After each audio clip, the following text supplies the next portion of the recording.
Hey guys, welcome to another live show, another live She Knows Arsenal. Make sure you guys are liking the video and subscribing to the channel on your way in. Don't mind the glare. I know my glasses are kind of dirty. Actually, let me fix them. But they're my blue light glasses, and without them, I will get a headache looking at this bright ass fucking light.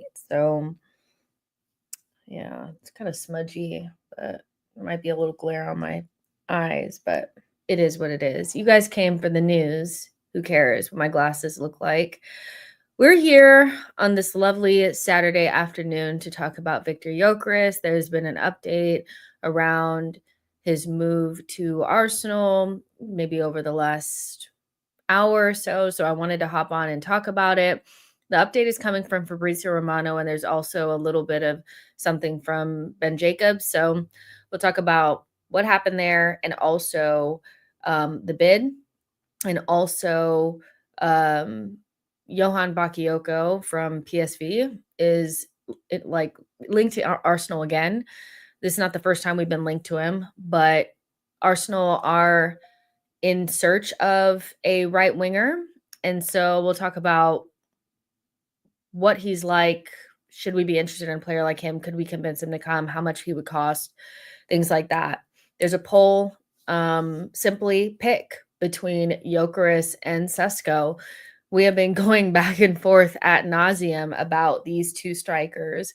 I will state where I stand on both of those in just a second, but I fear we'll be doing this probably for another couple of weeks as well. So get in that poll and let me know who you would rather get, Gyokeres or Sesko.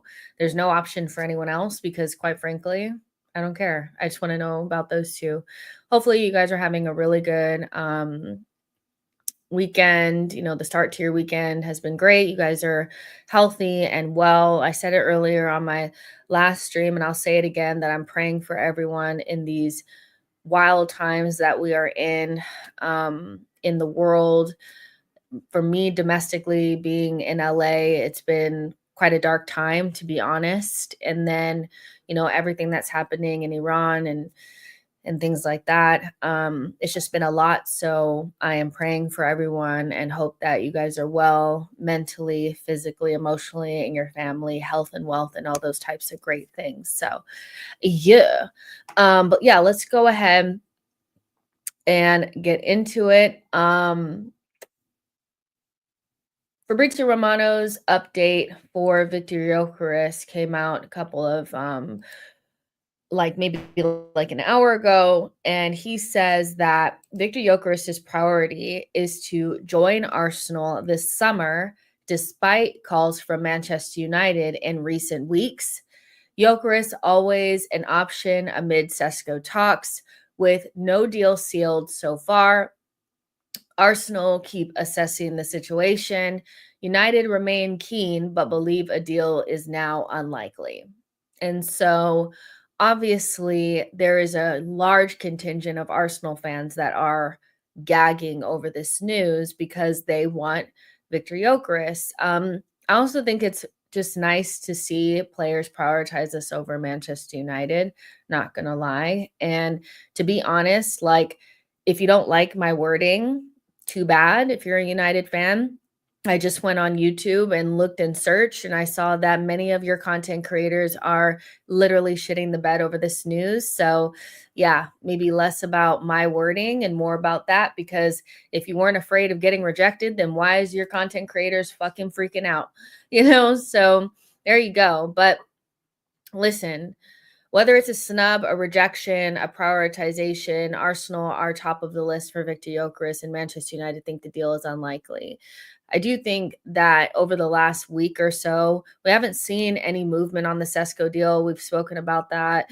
RB Leipzig are playing hardball, and they want to stick to some nonsense evaluation.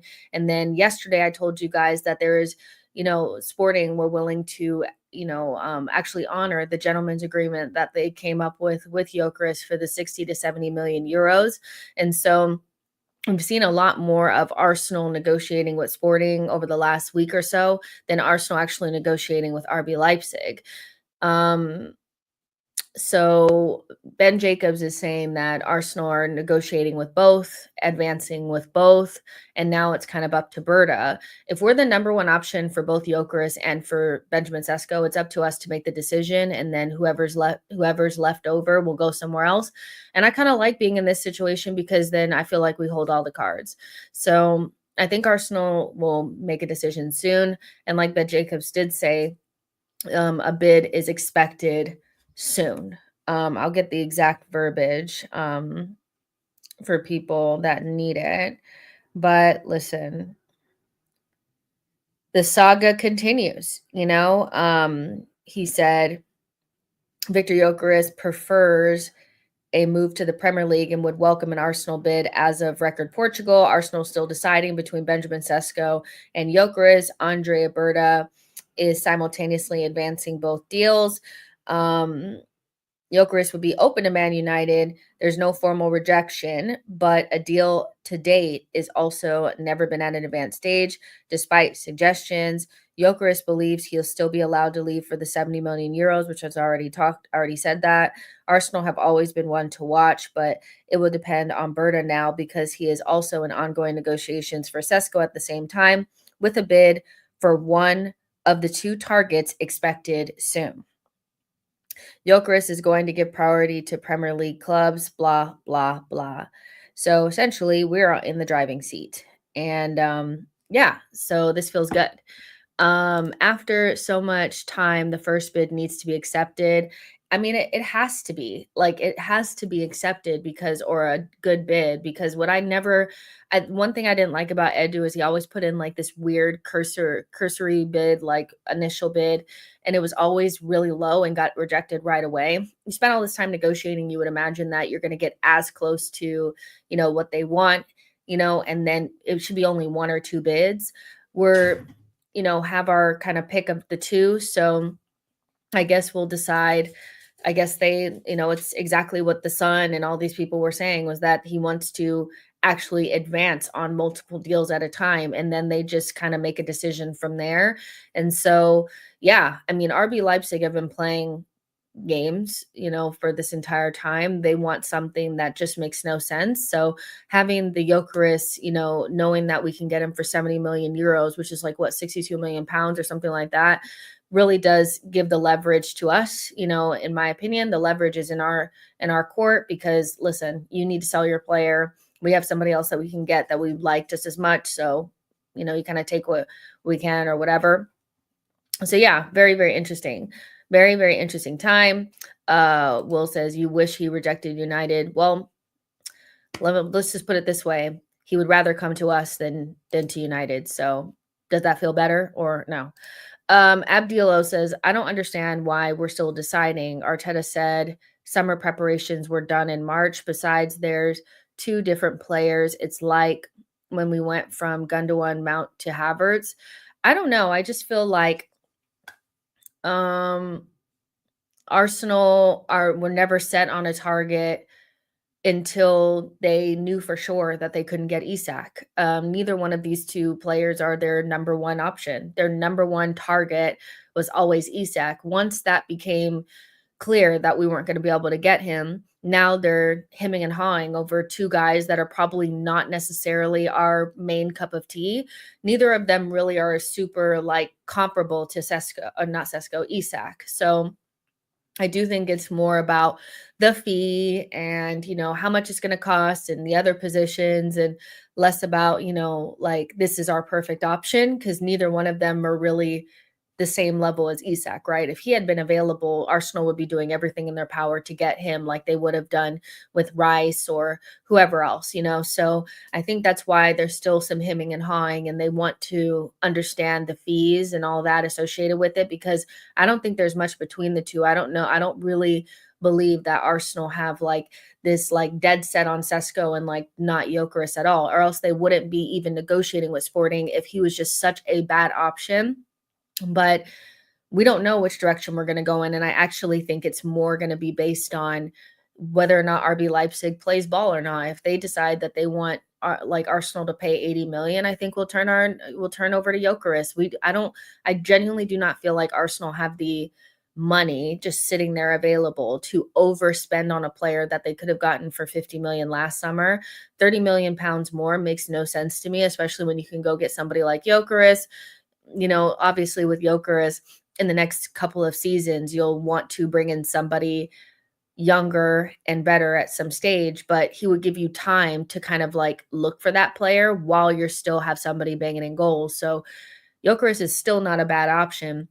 And I think it's nice to have leverage outside of being so desperate for one player that a team can kind of just do whatever because they know you're desperate. Like, we know we can go somewhere else.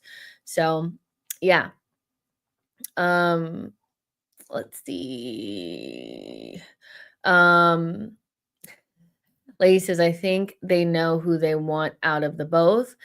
Um, yeah, I'm sure that they have a preference, like, a 60-40, like 60% they'd want Sesko and 40% they'd want Jokeris. But, I just don't think they're going to go out of their way to negotiate with Jokeris's camp and also Sporting to this stage if they weren't okay with pivoting to him at some stage, right?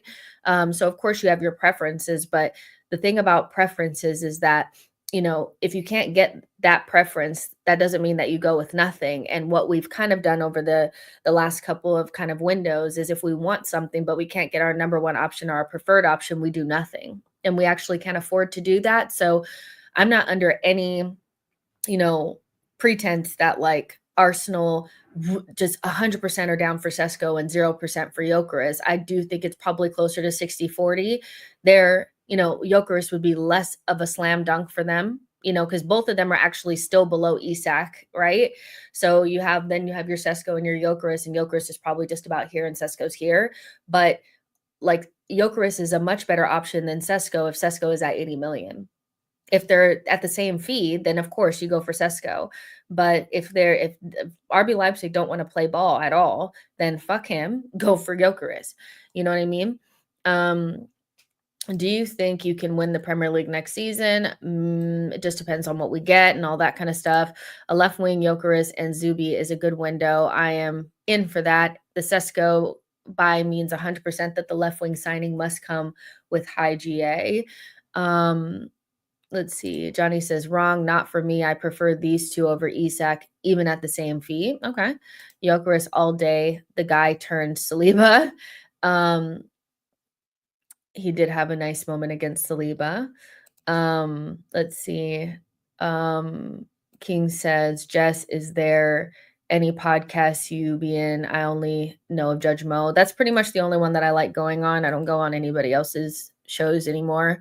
So, and I probably will be back there in July. So, yeah, that's probably the next time you'll see me on somebody else's show. But like for the most part, I just stay on my own little corner. Nobody invites me anywhere. So, I would go on more things if people invited me, but nobody invites me. So it is what it is. You know, so yeah, but it's nice to see that there's quite a few nice little rattled United fans in the comment section. He didn't reject us. He didn't reject us. Well, then why are you crying? Like, why the tears? Like, if he's not rejecting you and you know you're going to get him and he would just never choose Arsenal over United, then like, why are you mad? Why are you mad? But listen, all jokes aside, wait, what is it? Who is this? Who is Bischoff? Biscoff? Biscoff? There's somebody named Biscoff, like a Biscoff cookie.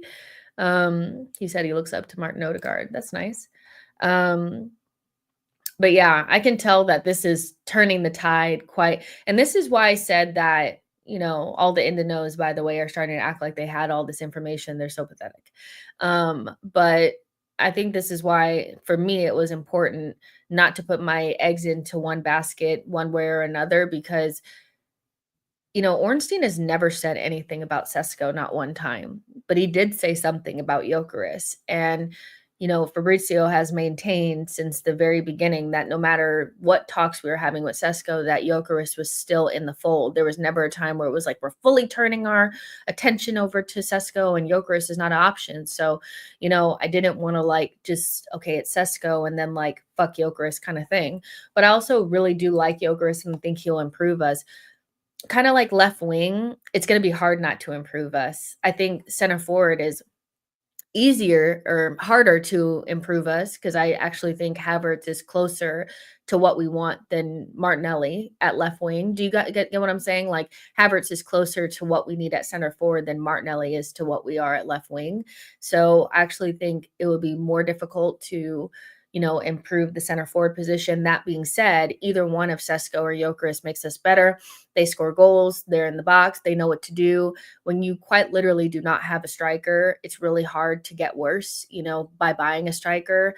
You'd have to get somebody really bad. So, of course, I still have my concerns around Gyökeres and how many of these goals are going to translate from the Portuguese league to the Premier League. There is going to be an adaptation period. There is going to be a little bit of like okay, these defenders are a lot better. What moves are going to work and what are not going to work, because he likes to do a lot of dribbling, a lot of carrying and things like that. And also Arteta changing the system in order for somebody like him to come in and thrive. But ultimately, we wouldn't be advancing in deals and also really considering somebody if we hadn't already thought about these things. So there has to be a level of confidence that they'll be able to get something out of this guy. And the one thing that I think I like about Gyökeres more than Sesko, besides just the sheer amount of goals that he scored, is that he's actually led his club to a title.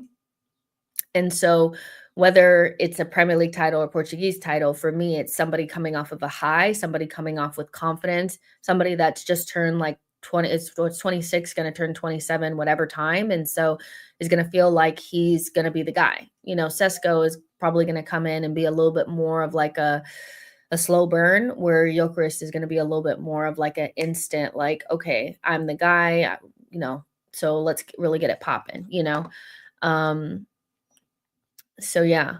Um Marco says, I get what you mean. I just don't agree, but fair. Well, technically, Ornstein did say something about Sesko, remember, at the barbershop. Yeah, fair enough. Man United were banking on that Bruno Saudi money. Now they can't get the deal over the line. Gyökeres forces a new style of play compared to Sesko. Waiting for Wednesday when Premier League fixtures come out. I can't even think about that yet. Let's see. Just don't get exposed by those exploiters. Yes. Deluded has forsaken you.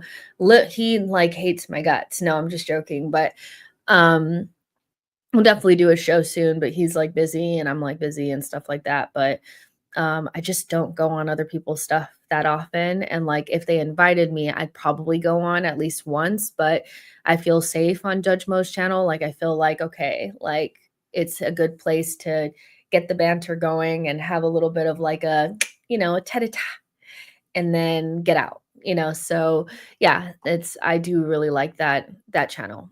Let's see. Johnny says, yes, Gyökeres is a winner and in his prime. He won't pull any legs for the sake of future seasons. It's Champions League, Premier League for him now or never, just like for Arsenal. True, you do know Arsenal haters die.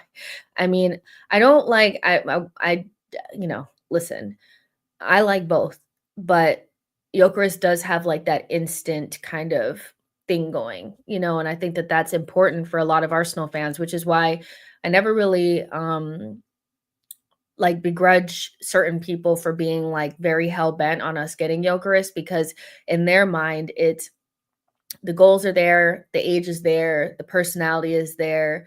And we are do or die situations, so you need to go get the do or die player. Now for me, like I really do believe that Sesko's ceiling is quite higher than Gyökeres's. But you know, there's not, I feel like, yeah, you want to get like the higher ceiling, more talented player, but ultimately it's kind of like we kind of need to win something now, and there will be another striker prospect coming down the line at some stage that we can get, when the time comes. Because if we miss out on Sesko now, we're just going to miss out on him. That's going to be it. But Arsenal need to be flexible, I think, because we missed out on a window that really kind of like fucked us over. I can't lie. Like the last window put us so far behind that like you can't take advantage of like a Juan Garcia scenario. You can't take advantage of maybe like getting Sesko now because, like, do you see what I'm saying? So because we're behind, now we have to try to catch up. So those like kind of opportunities to like future proof and stuff may not be there for us because like now we're under duress. So if you get Gyokeres, that's great. He's gonna hit the ground running.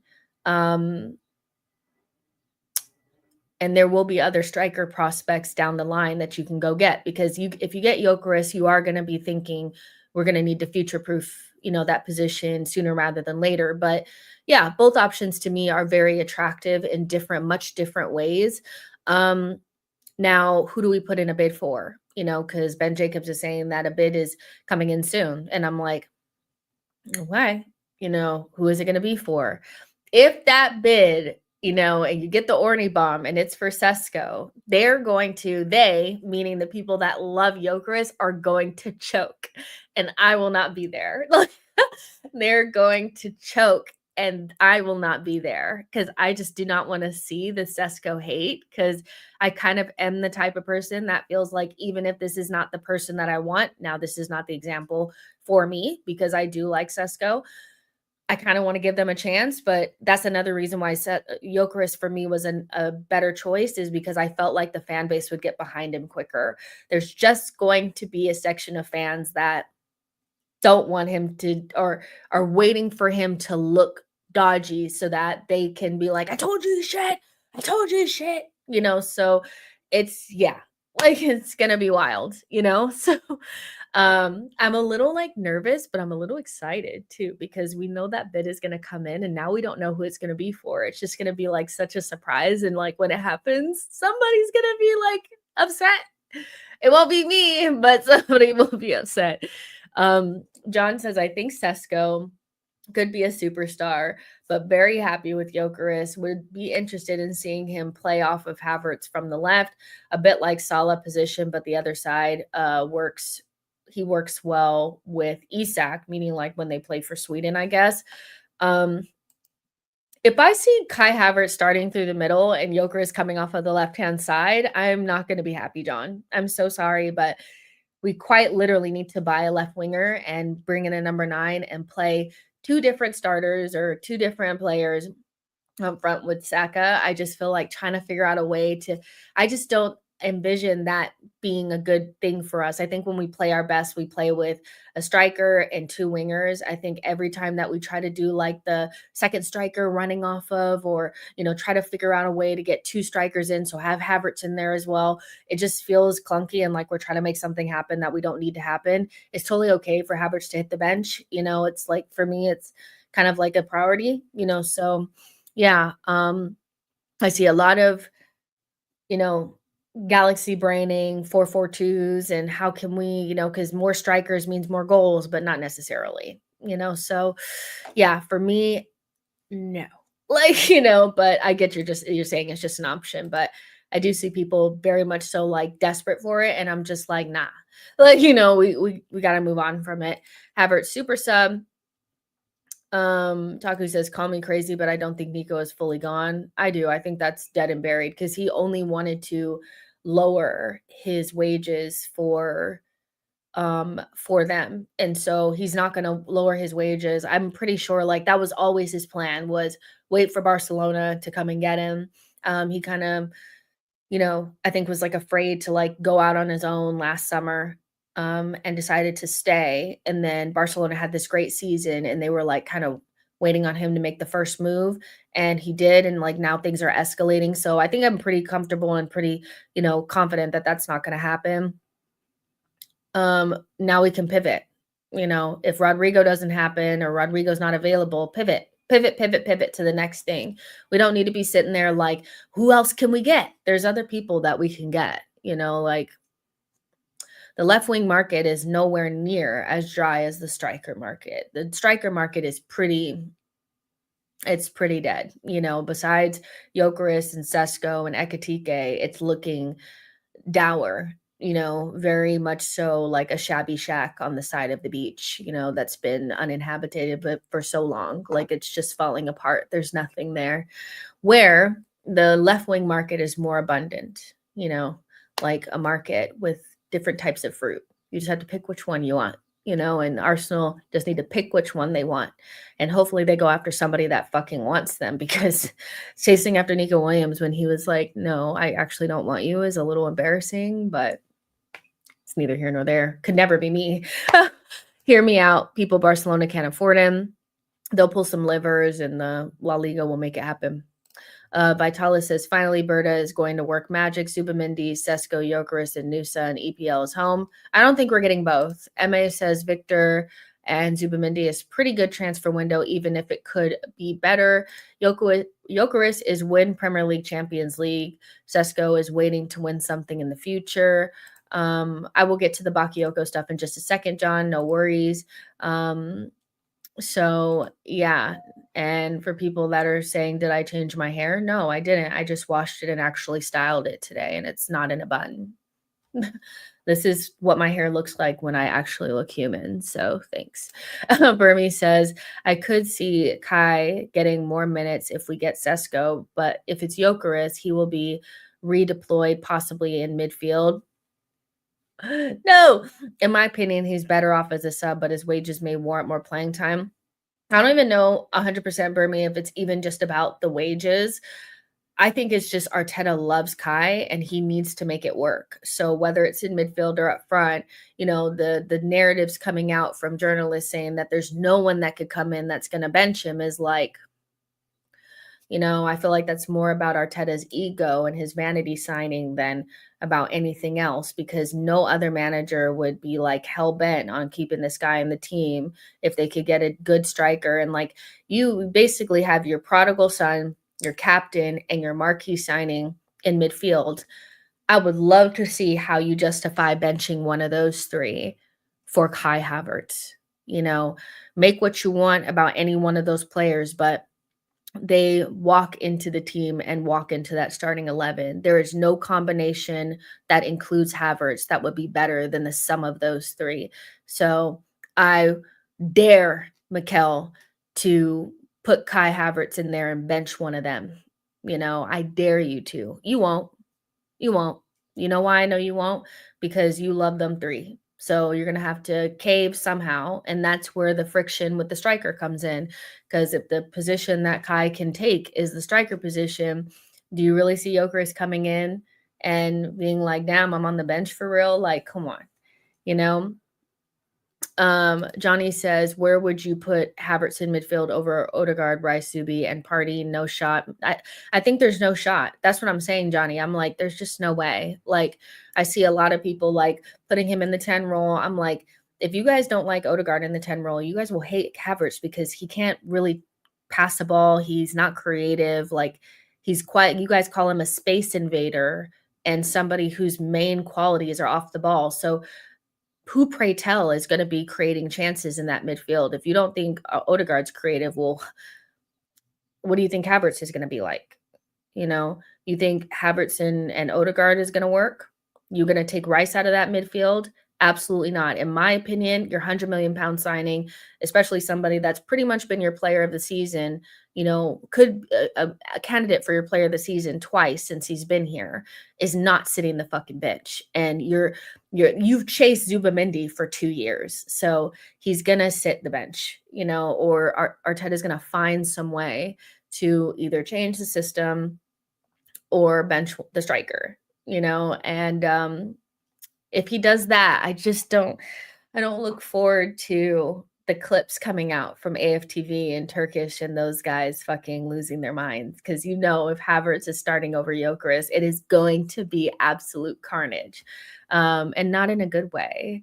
Samuel says we're selling Gabby Jesus next summer, so Havertz being a backup striker is good. I'm okay with him being a backup striker. Like, I'm like, whatever, because your backup striker is just meant to come in and add goals, when you need them, kind of thing. And I think, we've had some really poor backup strikers recently because even our starting strikers haven't been good, let's be honest, but I think Kai Havertz would do a better job than Gabby Jesus has done as a backup striker. to him, and also Eddie Nketiah was as a backup striker to Jesus, so of course he's like to me an upgrade on those guys, bar's low, but he's better than them as a backup. I don't worry about him as a backup striker. I just don't want him starting anymore because it's just bruh, surely not. But I'm also just not somebody that has like really fallen in love with him from a playing perspective. I think he's a great guy, a hard worker. He works his ass off. Like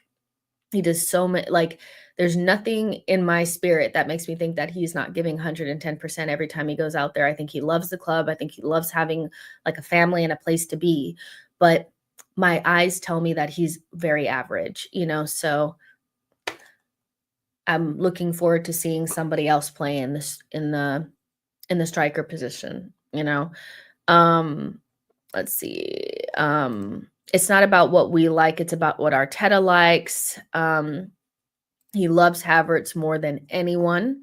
Havertz not a 10 at all. We need party gone. Mandem ain't ready. I see now.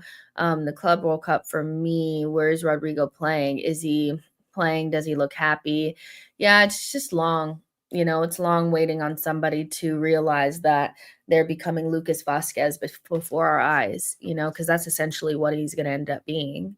He's going to go further and further and further down that list, investing in Endrick, investing in Guler, investing in Mastruanu, having your marquee signing, your main guy, your first guy, your Vinny Jr. on the left, and then the second person that can play there is also Mbappe. And they're buying a striker. It's looking long for you. I'm pretty sure that Alonso has fed him something, because also if we're talking about even getting you in the 10 is like laughable because Jude fucking plays there. So you're pretty much second option in every single position, if not three. Your third option in your preferred position, your second option in your second position, and in any other position where they can kind of finagle it, you're definitely behind them. So you're just basically becoming Lucas Vasquez before your eyes. If that's who you want to be, fair enough, because I will never begrudge you for that.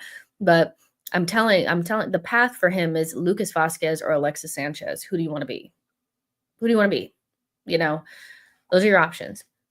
Jay says this is an agent link 100%. Well, what do you think the benefit for Gyokeres is to have this leak come out, about his priority is our Arsenal? I feel like that's what I want to know. Brandon says last summer really set us back in regards to the winger market. Could have had Doué, Krava, Barcola, anyone, but we waited and did nothing. I'm trying to manifest this Havertz to Madrid. They wanted him 2 years ago. If you like Havertz over Sesko, you're either blind or you never seen him in your life, at least one of them, if not both of them. If you like Havertz over buying Kai Havertz was the most downgrade in Arteta. Yes, he is a good player, but he is very average. We need a bully striker. Berta needs to get a win striker. Kai to be a sub. Saka needs a lethal striker. Sesko is not that good. We don't have high value players that we can afford. I saw some other comments here too. Do people not chat here? I can see your chats from Twitter on here, so you can throw your comments in here. If we get Sesko now, it's even worse for Arteta. If then Gyokeres does well at another Prem team, I mean, it's like that is a real scenario that obviously like could happen, right? Still, because if we go get Sesko, then obviously Gyokeres is still open to going to a Premier League team. So, if that's the case, then and he ends up at a Prem side and hits the ground running, and Havertz is starting for Arsenal and Sesko's on the bench, then it could get nasty. Like there is some scenarios where it could get nasty. And again, like I just feel like you waited so long to do the striker situation, and the last summer was so bad because there's a lot of people like we know that last summer was terrible. So but we're in this summer, and I'm like but you can't separate the two because the like repercussions of the last summer is impacting this summer from a like logistical standpoint of getting people in and not being able to take advantage of certain things because we need to redo a window that we never did, and also from the standpoint of trust between the board and the fans do not trust the board, so the level of anxiety, distrust, and like panic and pressure is higher than it's ever been. So like there's really, if you're somebody that's tired of hearing Arsenal fans bitch and moan and complain, then you need to hope and pray that your board gets it right, because that's the only way that it's going to stop. You can't keep trying to tell people to shut up and calm down. Like literally it's all up to the board, you know? So that last window was so bad that it just is like the repercussions for it have meant that everything is so high now, and that's why I think people are very unenthused by the idea of bringing in what would be a project striker in Sesko, because then it means that for them, their mind is telling them that that means that we are not desperate to win a Premier League or a Champions League next season, which for a lot of people, that is the goal, you know, and that kind of should be the goal at this stage. Like in the project, we should be in a position where we feel like those are things that we're going after. You know what I mean? So, yeah, it's just, I get it. I totally understand, you know. Man, I really hope we get Gyokeres. Just want to see the hipster meltdown. Damn, you want to see people in pain? That's crazy. Whatever they do, just get me Barcola. I think Barcola is very unlikely, but I hear you. I mean, if he was ever on the market and available, we should throw our hat into the ring. I think prioritizing Arsenal could result the where's the rest of this can result. I don't see the rest, Samuel. What were you saying here? Um, Even if Sesko becomes a star in the future, Gyokeres will still have a better season this year, most likely for whatever team. Um, we moved so slow last summer. I understand because of the Euros, but Marino and Kala deals were so slow. Waited for Nico. We have a new sporting director, still slow. Why do you think that is? Um, Basically, I think that the reason why we move really slow is for multiple things. I think the first reason is because we we have two options and we want to leverage one option against the other to make sure that we get the best possible deal for the striker, because whether we like it or not, how much we pay for a one big signing can impact what we're able to spend on the next signing. And so I think Arsenal want to make sure that, you know, because obviously both players had gentlemen's agreements with their respective clubs, and neither one of those clubs wanted to honor those gentlemen's agreements. So coming into the summer, we're thinking that we have a gentleman's agreement there for Sesko for about 60 million, and we have a gentleman's agreement available for Gyokeres for 60 million. The window opens, and then all of a sudden they've jacked those fees up by 20 to 30 million pounds, right? Or 30 to 20 million euros. And so as much as we are like, just pay it, that doesn't make any sense, because you know that if you have to pay more, because we're owned by the Cronkies, we're not owned by a nation state, we're not owned by ambitious owners that are going to, that's a completely different conversation as well. Like what we expect from the window should be an expectation based on who our owners are. If you want higher expectations, then you like your main focus should be the owners, you know, because our expectations should always be that we're not going to have as much money as City, not because we don't deserve those things and not because, you know, that's not what we want. Like, you know, I think expectations versus what we should be wanting are two completely different things. So we're going to have a certain amount of money and that money is going to run out. If you spend 80 million on Sesko, how much money do you think we're going to have left on a left wing? Mind you, we already know that there's money set aside for a left back or a center back. So from my perspective, I think we're moving slow because we're trying to leverage those two deals against each other to make sure that we get the best deal and the lowest possible fee, so that whatever we have left over is big enough for us to go out there and get a special left winger or somebody that's going to cost a little bit more. The likes of like Rodrigo or whatever is going to cost quite a bit of money. Not the most expensive player, but it's going to cost something. I also think we go a little bit slower because we have too many cooks in the kitchen and too many lawyers and not enough football men. We have a lot of people that are in the hierarchy and a lot of checks that have to happen. This needs to be a unanimous decision. And there's not just one person that they trust wholeheartedly. It's like, I don't know if it's the Pepe deal or what happened, but there's some trauma there where, the Cronkies have multiple of like these kind of like money men behind the scenes that have to comb through everything, look over it, check it, check. And so that makes things go even slower because it's like if you have a money man standing there saying, but our valuation is 60 million, so why can't we get it down? Then Berta has to get it down, or else we're not going to get a striker because we know that that's what happened in the summer or the January window. We could have gotten Ollie Watkins. We were in like a desperate situation where we almost needed to spend that additional 20 million on Ollie Watkins, that over the valuation, to get that player in because we were in dire straits and they said no because of the valuation. So you have non-money people or money people in there, non-footballing people in there that don't really care about the desperation or the importance of the player or anything.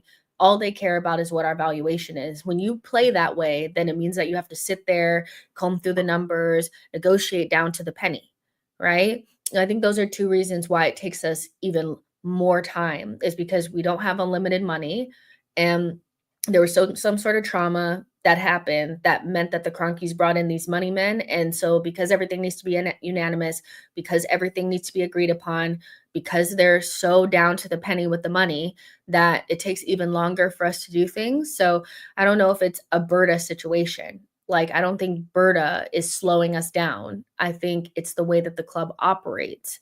Too many cooks in the kitchen, too many guys that are like, you know, trying to take the last penny, you know?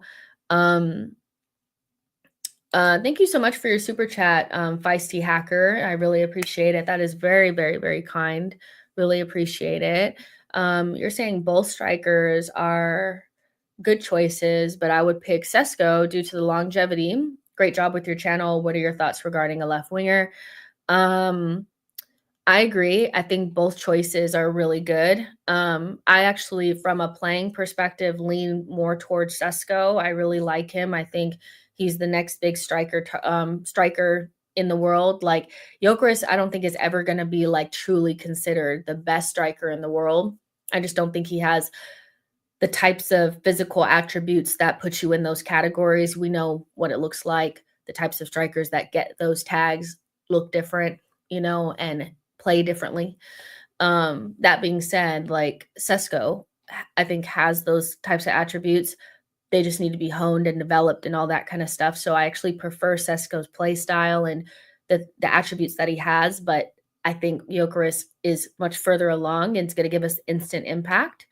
Now my thoughts on the left winger is that we need to get one. That's pretty much my main thought. Is I'm worried that Arsenal are going to somehow mess this up, because this whole idea that you're going to keep both Trossard and Martinelli and still bring in a top left wing, that's not really Arsenal. That's not really the Arsenal that I know. So unless we become a completely different team overnight, I'm like, okay, so are we certain we're going to get this left wing or not? Now, a lot of good sources are saying that we're kind of wanting to get one in and we're going to get a striker and a left wing, but there's so much distrust from the last window that I'm concerned that it may not happen. In terms of the actual player, my number one choices were Nico Williams and Rodrigo. Actually, Nico Williams was the perfect fit for the system, but Rodrigo was the perfect fit to lift the team. Like, if I had to pick the two players that fit our system the best to like a T, it's Sesko and Nico Williams. But the two players that I feel like had the instant impact that we are so desperately wanting is Rodrigo and Gyokeres. Rodrigo is a player that I really like, a player that I actually really rate, and I'm sad that he's not getting the plaudits that he should be getting, and he's not being prioritized. But if that means that he could potentially end up at Arsenal, I'm kind of happy about that. If we don't get him, there's plenty of options out there. Some options I don't particularly like, but there's still options out there. You have your Gordons, your Nusas, your Lookmans, Leao is available to a certain extent. Barcola, you could go knock on the door and see what he's looking like from a fee perspective. So I feel like my main thing is whether I like that player or not, I feel like there's no reason not to get a left wing. You have to get one, or else the window for me is kind of a fail, so we definitely need that player in. But thank you so much for that super chat. I feel like that might be the biggest super chat I've ever gotten. So thank you. That was really kind. That's gonna buy a lot of coffee. Yes. What's your choice for left wing? Left wing was Rodrigo and Nico Williams. Nico Williams now off the table pretty much. All my eggs are kind of in the Rodrigo basket until further notice. I also like the fact that Rodrigo has won things before, soft factor, but Champions League experience and even better winning trophies. I think whatever level it is can be really useful, so players like Gyokeres and Rodrigo know what it takes to win at the base level, and I think we really need that because a lot of our players have never won anything in their whole career, really, and that doesn't mean that they're not good players, but there's a difference between being a good player and knowing how to win. And so I would love that, I would love to bring in players that know what it means, or know what it takes. Art says Rodrigo and Gyokeres could work though. Gyokeres drifts to the left and Rodrigo comes inside. After he said he modeled his game off of Ibrahimovic, I was sold. He can shoot, has some good skills, and is a good header of the ball. MA says, or Victor as a type creative. I actually really like Eze. Eze is I posted like a video on Twitter. It was actually of Wharton. To be honest, I have lots of stocks in Adam Wharton. I'm very sad that I feel like we won't be at the front of the queue for him, but I would go get him. I don't care. Like, I don't care how we make it work. I don't really care. But also in that clip was Eze. He took kind of like a bad touch, but it didn't really matter because he's just so good. And to me, Eze is not a player that I have stocks in. He's just a player that I really like. I like him as a person. I like his personality. I like the style of play. Like, he's just such a good player. At 26, he really should be at a Champions League level club, in my opinion. Obviously, I would not begrudge him for being at Crystal Palace, seeing that out in the Europa League. I think that's a huge achievement for them. But would I like to see him at a bigger club? Yes. If that bigger club is Tottenham, stay at Crystal Palace. But I really like Eze. I would take him at Arsenal in a heartbeat.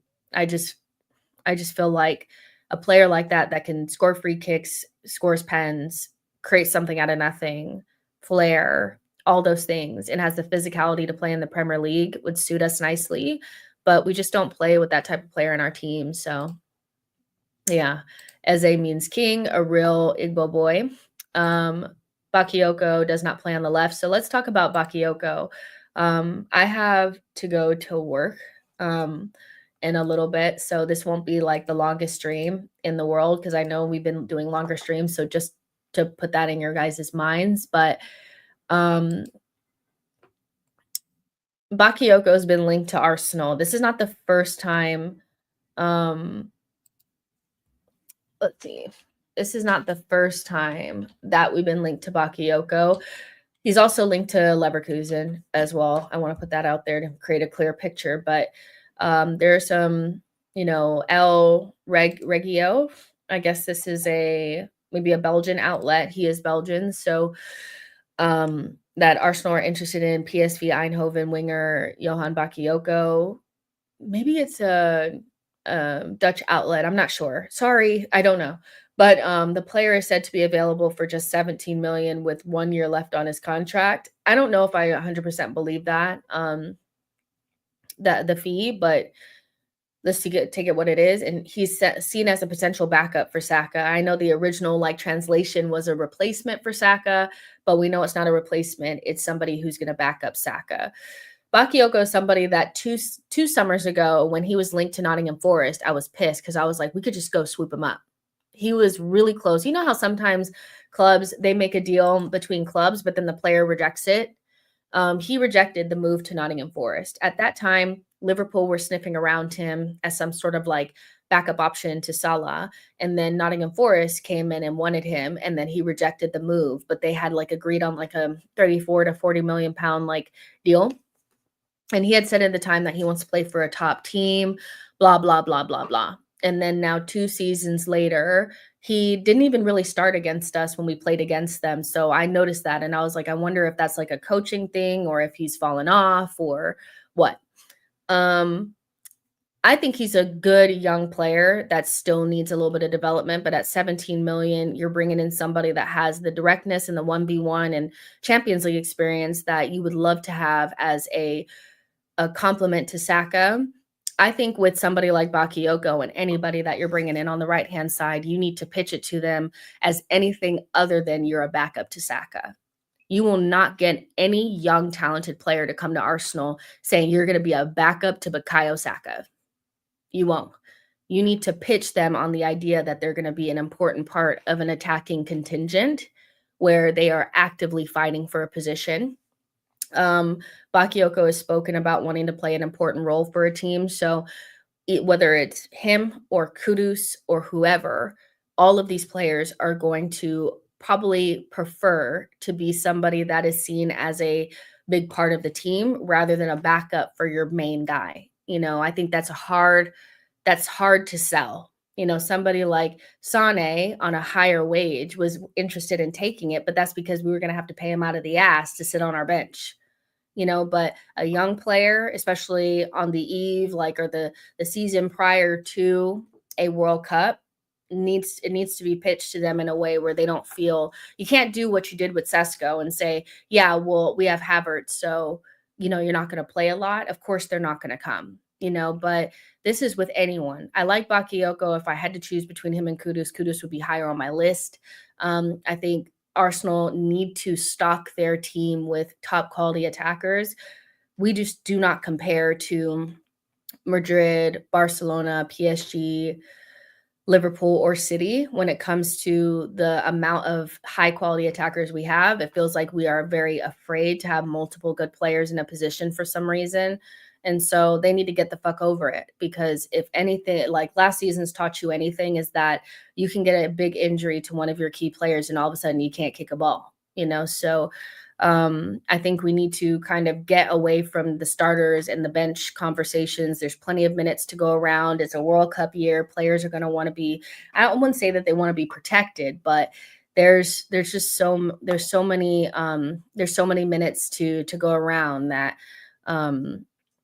I'm not sure if we should pitch it as backup to Saka. I don't think somebody like him is going to take that. Now, you can also bring in somebody that plays other positions, which is also a reason why I feel like Kudus would be a better option. I don't know that Bakayoko can play any other position, but we know Kudus can. He can play false nine and he can also play attacking mid. So there's also a situation where you can play him and Saka together, where you don't really have that ability really with Bakayoko. So I like both players. I like the link to Bakayoko. I'm not quite sure if it comes to fruition or not, but this just shows that there are options and are market opportunities to be had if we open our eyes and take that opportunity. Arsenal really should be going for more than 2 attackers. They should be going for 3, because we just don't have enough. Like nobody else is just kind of like, oh God, but if we bring in somebody, then what's going to happen to, no, we've seen it with our own 2 eyes. The Arsenal fans were, well, surely Barcola leaves because, they brought in Kvaratskhelia like at PSG. So there were plenty of minutes to go around. Barcola still scored a shit ton of goals. Like he still got plenty of minutes. He still made the full French national team in the next international window. We're the only team that seems to be really afraid to stock their team with high quality attackers. Sitting around with Eddie Nketiah for years was like a clear red flag for me. He should have been gone instantly, and we tried to make Eddie work. Didn't make any sense. So I don't know what it is with the club and this like reluctance to like just bring in high quality attackers and make it work. But if there was ever a summer to get it done, it's this one. So bring in the striker, bring in a left wing, and then get somebody else too, John P says that's how you sell it. Look at Barcola at PSG. French player scouting now, desperate times. I think Arteta stocks up well in defense and defensive midfield, but for some reason when it comes to attack, he's shy to stock up, which I don't like. If I had a time to like if I could ask Arteta any questions, that would be a top one. Why is it that we can really stock up on defense, but we're like pussyfooting around when it comes to the attack? Like, what is it? It doesn't make any sense to me. There's just plenty of minutes to go around. Um, I don't get it. Let's not buy a center forward because we have Havertz was an actual thing all season. Arsenal fans are weird about upgrades. Yeah, and I feel like a lot of Arsenal fans buy into it because they bought into Mikel, and that's pretty clear to me. um, if you bought into the manager so much that no matter what he does, you're going to back it, fair enough. That's fine. For me, it's just not how I operate. I'm looking at stuff and I'm like, that's a little bit of a red flag. You know, why are you still not stocking the front line? And I just feel like you have to get players to buy into the idea that they want to compete to play for Arsenal. Some players are not going to want to do that, and that's fine. But I think there are players out there that would be interested in competing for a spot. Um, but if you pitch it to them as like, well, I'm going to give you the care about like the Raheem Sterling role, come on. You gotta zhuzh it up. Like, does he have no riz? Like, you gotta be the kind of guy that can talk somebody into something. And I'm sure he can do it with defenders, but you need to be able to talk some like a attacker into coming, baby. Even if you're not really telling the full truth, you need to be able to be like, listen, you're coming here to help us win things. You're going to play a role in us winning our first Champions League. Whatever you said to Willian, keep saying it to other people. I don't know. Arteta not hunting for strikers after Abba and Laka left. That was a red flag as well. Watch next week. It will be Sesko all in, the new Sesko in the driver's seat to land a move to Arsenal. Arteta better give him more games this season. Who are you talking about? Who needs to get more minutes? Maybe it's Ethan you guys are talking about. New stuff definitely has the tech, but his output worries me. Noosa is really good, but he needs like another year probably. I wouldn't be like devastated if we got him, because he's obviously talented. It would just be probably a year too early. But I think if Arsenal are serious, which they rarely are, but if it was like up to me, one of Gyokeres or Sesko, either one, please like try to convince Rodrigo and then try to go to West Ham and say, I have like 50 million here for you for Kudus. Take it or leave it. And if you could figure out a way to get Kudus at this club, then you have the ball progressing, you have the somebody that can really score goals off of the bench that really backs themselves, or somebody that could even start at false nine. A front line of Rodrigo, Kudus, and Saka would be amazing. Even if you just want to rotate your striker out. So that's what I would go do. And that's also why I'm kind of okay with them negotiating down this deal for whoever the striker is, because I want them to get that third attacker. And the only way you get the third attacker is one, by selling, but also by making sure you don't overspend on other things. So Diallo says, I'm not a fan of the Swedish bodybuilder, but if he comes in, I'll reserve my judgment until he plays under Mikel for 5 to 10 games, get a freaking striker. Well, you give him 5 to 10 games, that's it. Okay. Um, the Swedish bodybuilder. Listen, but I feel like that's how we should kind of be no matter who it is. I feel like the only player that I kind of failed to do that with was probably Kai, and I do kind of feel bad about that, but it just shocked me so much that we would get him. That being said, I didn't like abuse him or anything. I just never really warmed to him the way other people did, but reserve my judgment for any of our players for 5 to 10 games, I guess. Like, no matter which striker it is, I feel like that makes a lot of sense. And yeah, just get a freaking striker and let's move on. Diallo, thank you so much for your super chat. I really appreciate it.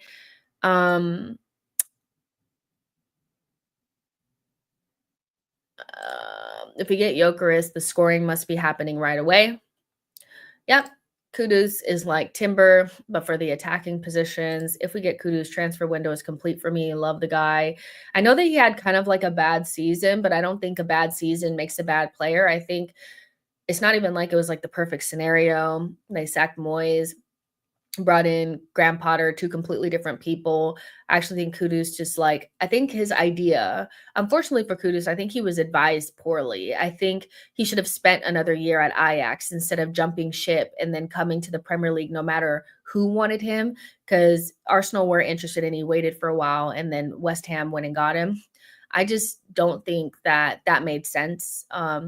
Because now you are stuck there. Just because you are going to use somebody as a stepping stone doesn't mean that they're going to allow you to do it easily. And so they had like kind of like a silly price tag on him. And then they had all this uproar and upheaval at the club. And now some of their better players that I think did come to there to, you know, use them as a stepping stone have been, they have been stopped there and their growth has been stunted. I think Paketa has been kind of like that, but obviously he also has off the field issues, and Kudus has been like that.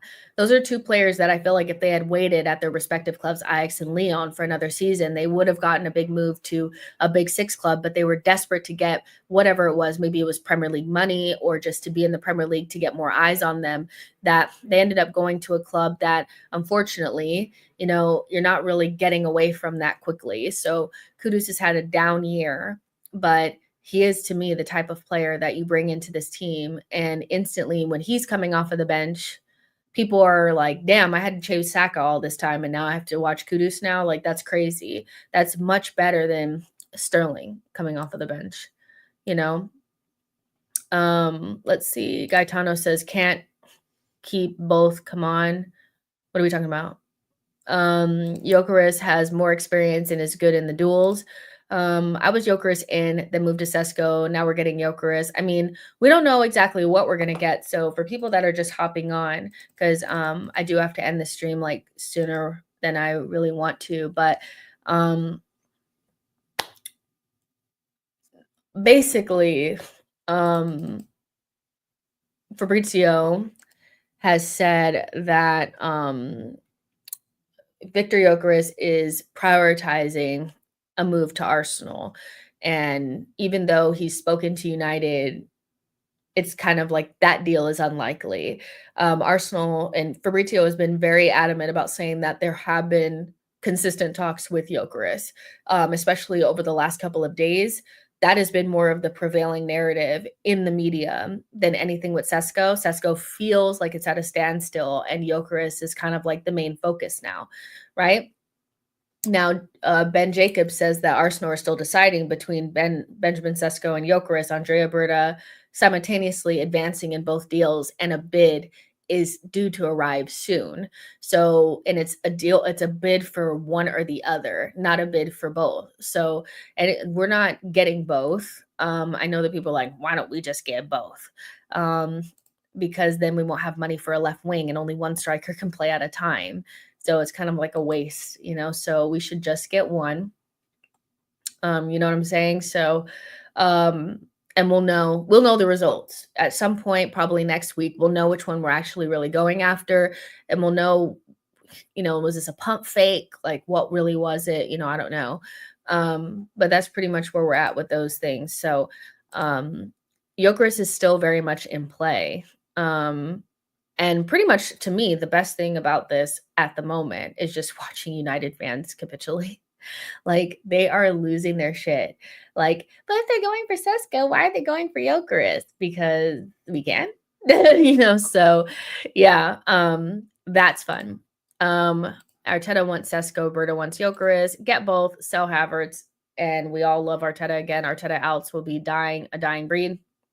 Whatever move we make at striker, we need to upgrade on left wing, or I think it'll be all for nothing. Martinelli doesn't create enough for my liking. Left side is dead every game. Agreed that we have to get that, like 100%. John says, always feel nice to get one up on United. I mean, the panic in their fan base right now is so funny. And I'm just like, listen, I know that you guys, I feel like the main difference between getting an Mbomo and Mbomo and Cunha and then going after a Gyokeres is that Gyokeres is going to prioritize a Champions League team because he doesn't want to go back. Like, once you've eaten Wagyu, you don't want to go back to McDonald's chicken nuggets. You know what I mean? So I feel Mbomo and Cunha, they're not really been around Champions League football that much. I think Cunha may have had like Champions League football when he was at Atletico, but he's been at Wolves for a while. So they're kind of okay making that step up, getting more wages, um, and just kind of being a part of the ride. Um, to hopefully back to Champions League with Man United. Gyokeres is just coming off of the back of winning a league title Sporting, and also playing in Champions League. He don't want to go back, so it's going backwards. And if there's a Champions League team out there, also he played against us, and I think sometimes that can change things as well. If you play against a team and they slap you, sometimes you're like, "Damn, I want to join them." So I think there's a lot of that going on. Gyökeres is 26, 27 years old. I think he'll be in his mind taking a big risk prioritizing a team outside of Champions League if a team with Champions League and has been in Champions League for 3 seasons now, prioritizing the team outside versus the one inside just because you played for the manager once upon a time. So it's not the same, and also Mbomo, he's getting turned too because he's now being spoken to by his ex-manager who also has Champions League. Champions League is a big pull. I know that Man United still have a big name, so a lot of people would still go there. But if there's still an opportunity to go to a Champions League team, I think you are gonna look at that because you know, like life is short. You want to play in the best competitions. Gyökeres is coming for Gabriel Magalhaes. They have unfinished business. Anyway, let's get a proper left wing and lift the burden off Saka before he starts learning Spanish. Um, Though Sesko is better in the air, Gyökeres has the speed, physicality we need. I'm surprised Osimhen is not first choice. He's the best available striker and has personality and drive in the dressing room to succeed. Check his wages, and then you'll know why it's really obvious why we're not going after somebody like him. Facts, we finally can take their chains from United. We were never that bad in our banter era. Ajax have been just as embarrassing as West Ham. Can't blame them for joining a team that's just won a European trophy that summer. Ajax bottling everything in the Netherlands right now. But I feel like Foxy, it's about who you can get out of quicker. You're saying like West Ham is a step up and they're playing European football and they had won the Conference League at that time. But Kudus was only going to them not to win the Conference League with West Ham because he was bought into what they were doing. He wanted them as a lily pad to jump from one thing to the next. And so if your mindset was, I want to be at a club that I can get out of easily, you don't want to go to a club that's only going to sell to other Premier League clubs for 80 something million and scare the hose away. So that's what I'm saying. It's like, I'm not saying that it was like a terrible thing for them to go to those clubs and that like being at Lyon or Ajax wouldn't have been terrible at the time because they're not playing as well. I'm talking about if your goal is to play for a top 6 club, it's harder to go from West Ham to a top 6 club than it is from Ajax or Lyon to a top 6 club. It just is because Ajax and Lyon are not afraid to sell to teams outside of their league. West Ham does not want to sell their good players, especially if they have ambitions of getting to Europe. So it's more difficult for them to get out. And so if you're using West Ham as a lily pad because you think play for them for 1 year, Manchester City will come calling, Arsenal will come calling. Once they slap that 85 million pound release clause on your head top, you're not going anywhere. And now you're stuck at West Ham. So that was my point with that. Like, it's not about what Lyon and Ajax are doing. It's you want to get out, so Ajax is easier to get out of. Like again, let's say Newcastle, you bought Bruno Guimaraes for like 40 million or something like that from Lyon. Did you not? We got Timber from Ajax for 40 million. Those are very easy, like kind of like good deals for top 6 or like big 6, whatever you want to call them teams. Whereas West Ham is putting like 85 million release clauses on your head, Kudus' agent truly didn't advise him well, and he also got agent fees for the West Ham transfer. Does anyone know how long Kudus got on his contract? Kudus at Newcastle would be hazardous. That would be a really good signing for them on the right-hand side, to be fair. If we get Rodrigo, Man United are going to lose it after we steal Timber, Gyökeres, and then Rodrigo. Yeah, we have to see how things plan out. But listen, let's go ahead and get out of here because I need to get going. But make sure you guys like the video, subscribe to the channel on the way out.